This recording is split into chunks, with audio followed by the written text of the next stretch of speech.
जिले की हलचल। आकाशवाणी लखनऊ से प्रस्तुत है जिले की हलचल। आज सुनिए मेरठ और शामली जिलों की हलचल। पहले सुनते हैं मेरठ जिले की हलचल।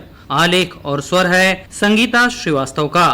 प्रधानमंत्री नरेंद्र मोदी के लगातार 12 वर्ष पूरे होने के उपलक्ष्य में मेरठ में भाजपा के राष्ट्रीय उपाध्यक्ष राज्यसभा सांसद डॉक्टर लक्ष्मीकांत वाजपेयी ने छावनी क्षेत्र के माल रोड पर 150 पौधों का रोपण किया। वृक्षारोपण अभियान में छावनी परिषद की संयुक्त मुख्य अधिशासी अधिकारी हर्षिता चमाड़िया ने छावनी परिषद के अधिकारी और कर्मचारियों के साथ वृक्षारोपण किया और बताया कि छावनी परिषद द्वारा छावनी क्षेत्र में 12,000 पौधे लगाने का लक्ष्य रखा गया है। राज्यसभा सांसद डॉक्टर लक्ष्मीकांत वाजपेयी ने बताया कि उन्होंने 1001 पौधे लगाने का संकल्प लिया है। इसके तहत अभी 150 पौधे लगाए गए हैं, जबकि 500 पौधे कैंट क्षेत्र में लगाए जाएंगे। इस स्थान को उपवन नाम दिया जाएगा। इसकी देखरेख के लिए एक संस्था को जिम्मेदारी सौंपी जाएगी। इसके अलावा बचे हुए पौधे कार्यकर्ताओं को दिए जाएंगे, जिन्हें वे अपने आसपास घर, मंदिर या पार्क में लगाकर उनकी देखभाल करेंगे। उन्होंने कहा कि माल रोड उनके बचपन में ठंडी सड़क के नाम से जानी जाती थी, क्योंकि यहाँ घने पेड़ हुआ करते थे। समय के साथ सड़क के एक हिस्से से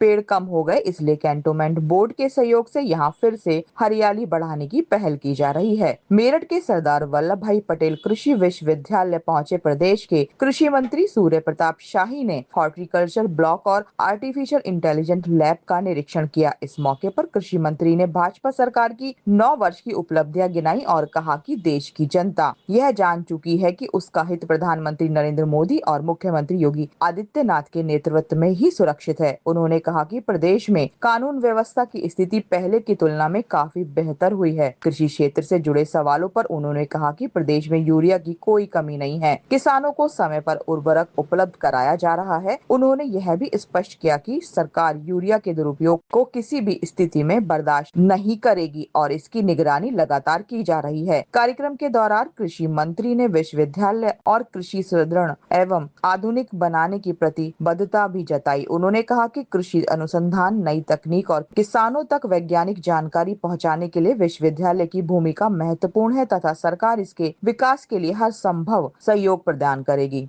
चौधरी चरण सिंह विश्वविद्यालय मेरठ स्थित अटल सभागार में वर्ष 2026 की हाई स्कूल और इंटरमीडिएट परीक्षा में जनपद स्तर पर टॉप 10 में अपना स्थान बनाने वाले छात्र छात्राओं को उत्तर प्रदेश सरकार के राज्य मंत्री स्वतंत्र प्रभार डॉक्टर सोमेंद्र तोमर, लोकसभा सांसद अरुण गोविल, जिलाधिकारी डॉक्टर वीके सिंह, मुख्य विकास अधिकारी नुपुर गोयल द्वारा जनपद के 19 मेधावी छात्र छात्राओं को प्रशस्ति पत्र, मेडल के साथ 21,000 रूपए की धनराशि का चेक देकर सम्मानित किया। कार्यक्रम में मुख्यमंत्री के कार्यक्रम का सजीव प्रसारण भी देखा गया। हाई स्कूल में जनपद में प्रथम स्थान प्राप्त करने वाली छात्रा अबीदा, इंटरमीडिएट में जनपद में प्रथम स्थान प्राप्त करने वाली छात्रा वंशिका उपाध्याय समेत 19 मेधावियों को सम्मानित किया गया। मेरठ में 119 किलोमीटर की सफाई अब आधुनिक मशीनों से होगी। इस योजना का मेरठ के सांसद अरुण गोविल, महापौर हरिकांत आहलूवालिया, एमएलए अमित अग्रवाल, महानगर और नगर आयुक्त सौरभ गंगवार ने हरी झंडी दिखाकर किया। इस योजना के तहत सफाई पर एक महीने में करीब 1 करोड़ 23 लाख रुपए खर्च होंगे। सबसे बड़ी बात यह है कि कंपनी को सुबह और शाम दोनों शिफ्ट में मुख्य मार्गों की सफाई करनी होगी, जिनकी लंबाई 119 किलोमीटर बैठती है। सांसद अरुण गोविल का कहना है कि उनकी कोशिश है मेरठ को इंदौर की तर्ज पर नंबर 1 बनाना, जबकि महापौर हरिकांत आहलूवालिया का कहना है कि इंदौर और सूरत की तर्ज पर मेरठ की सफाई व्यवस्था करने की हर कोशिश की जा रही है और ये उसी का एक बड़ा प्रयास है। मेरठ में राष्ट्रीय महिला आयोग के अध्यक्ष विजया रहाटकर ने सर्किट हाउस में केंद्र व राज्य सरकार की योजनाओं के लाभार्थी महिलाओं से संवाद कर उन्हें केंद्रीय योजनाओं की जानकारी दी। साथ ही विकास भवन सभागार में महिला आयोग आपके द्वार कार्यक्रम में महिलाओं से संबंधित मामलों की जन सुनवाई की। राष्ट्रीय महिला आयोग की अध्यक्ष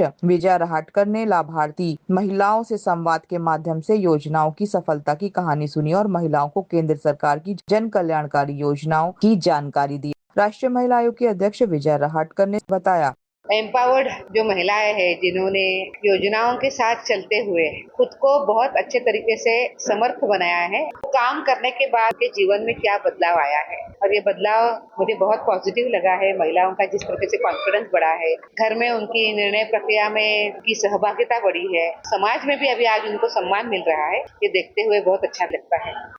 मेरठ जिले की हलचल के बाद आइए सुनते हैं शामली जिले की हलचल।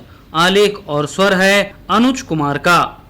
शामली जिले में उर्वरकों की कालाबाजारी और तस्करी रोकने के लिए अब हर गाड़ी पर जीपीएस का पहरा रहेगा। केंद्रीय उर्वरक मंत्रालय के वाहन स्थान ट्रैकिंग सिस्टम VLTS के तहत बिना सुरक्षित OTP के यूरिया की अनलोडिंग मुमकिन नहीं होगी। शामली में इस हाईटेक व्यवस्था का सफल ट्रायल कर इसकी शुरुआत कर दी गई है। इस नई डिजिटल व्यवस्था के तहत रैक पॉइंट से बफर गोदामों और सहकारी समितियों तक खाद ले जाने वाले सभी व्यावसायिक वाहनों में जीपीएस अनिवार्य कर दिया गया है। इसकी लाइव मॉनिटरिंग कंपनियों के मुख्यालय समेत जिला कृषि अधिकारी करेंगे। यदि कोई वाहन तय रूट से भटकता है तो तुरंत अलर्ट जनरेट हो जाएगा। हाल ही में KFL कंपनी की 1068 मीट्रिक टन यूरिया इसी तकनीक से सुरक्षित पहुंचाई गई। जिला कृषि अधिकारी प्रदीप यादव ने बताया, रैक पॉइंट से जाने वाले सभी ट्रक जीपीएस OTP बेस्ड माध्यम से भेजे जा रहे हैं और जिस स्थान पर पहुंच रहे हैं उस स्थान पर OTP डालने के बाद ही उतरने की व्यवस्था कराई गई है तथा वाहन जो उर्वरक लेकर जा रहे हों उसकी रियल टाइम ट्रैकिंग कराई जा सके। शामली जिले में मानसून की आहट के साथ ही जिले में खरीफ सीजन 2026-27 की तैयारियां तेज हो गई है। कृषि विभाग ने इस बार 22,000 हेक्टेयर में बुआई का लक्ष्य रखा है। इसमें अकेले 18,000 हेक्टेयर में धान की खेती की जाएगी। कृषि विभाग ने किसानों को राहत देते हुए प्रमाणित बीजों पर 50% तक का अनुदान और पात्रता के अनुसार निःशुल्क मिनी किट देने की घोषणा की है। इसके लिए विभागीय एग्री दर्शन पोर्टल पर ऑनलाइन बुकिंग शुरू कर दी गई है। जिला कृषि अधिकारी प्रदीप यादव ने बताया कि सभी विकास खंडों के गोदामों पर धान, उड़द, मूंग और मोटे अनाजों का पर्याप्त स्टॉक पहुंचा दिया गया है। 15 जून से मुख्य बुआई शुरू होने की संभावना को देखते हुए किसान खेतों को तैयार करने और धान की पौध लगाने में जुट गए हैं। विभाग ने किसानों से जल्द बुकिंग कर योजना का लाभ उठाने की अपील की है। शामली जिले में यूरिया के अंधाधुंध प्रयोग से उपजाऊ मिट्टी बंजर होने के कगार पर है, जिससे कैंसर और ब्लू बेबी सिंड्रोम जैसी घातक बीमारियों का खतरा बढ़ गया है। गिरती सेहत और बिगड़ते पर्यावरण को बचाने के लिए सरकार ने जून माह में विशेष खेत बचाओ अभियान शुरू किया है, ताकि किसानों को जहर मुक्त और संतुलित खेती के प्रति जागरूक किया जा सके। जिला कृषि अधिकारी प्रदीप यादव ने बताया कि जिले में खाद की किल्लत नहीं है, बल्कि अति प्रयोग समस्या है, जिसे सुधारने के लिए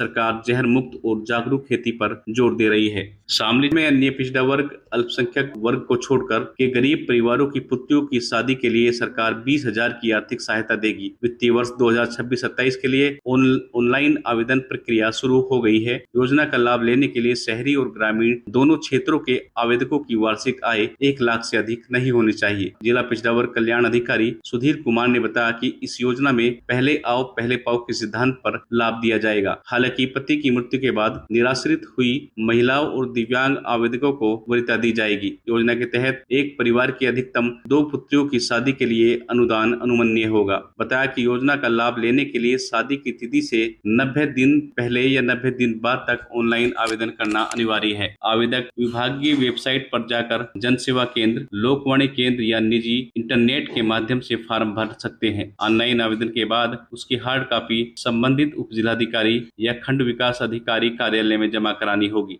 शामली जिले के उपभोक्ताओं और किसानों को जल्द ही लो वोल्टेज अघोषित कटौती से मुक्ति मिलेगी। ऊर्जा निगम ने क्षेत्र के 6 प्रमुख बिजली उपकेंद्रों की क्षमता बढ़ाने के लिए 12 करोड़ रुपए की योजना को मंजूरी दे दी है। इस परियोजना के तहत टिटोली, बनत, जलालाबाद, थाना भवन टाउन, कमालपुर और देवी मंदिर कैराना विद्युत उपकेंद्रों का क्षमता विस्तार कर नवीन पावर ट्रांसफार्मर लगाए जाएंगे। मुख्य अभियंता विनोद कुमार ने बताया, टेंडर प्रक्रिया पूरी होते ही धरातल पर काम शुरू होगा, जिससे गर्मियों में ओवरलोड और ट्रिपिंग से राहत मिलेगी। शामली जिले को वेस्ट यूपी का नया मैन्युफैक्चरिंग हब बनाने के लिए योगी सरकार ने कांधला में मिनी उद्योग क्षेत्र की स्थापना के तहत 11 भूखंडों और 1 शेड के आवंटन की नीलामी प्रक्रिया शुरू कर दी है। उद्योग निदेशालय की इस बड़ी पहल से जिले में भारी निवेश आएगा और बेरोजगार युवाओं के लिए रोजगार के नए द्वार खुलेंगे। कांधला बुढ़ाना मार्ग पर स्थित इस उद्योग क्षेत्र में भूखंडों को 99 वर्ष की लीज पर विनिर्माण इकाइयों को आवंटित किया जा रहा है।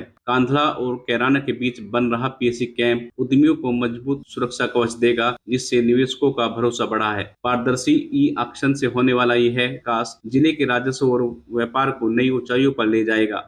ये था आकाशवाणी लखनऊ के क्षेत्रीय समाचार एकांश द्वारा प्रस्तुत जिले की हलचल का आज का अंक।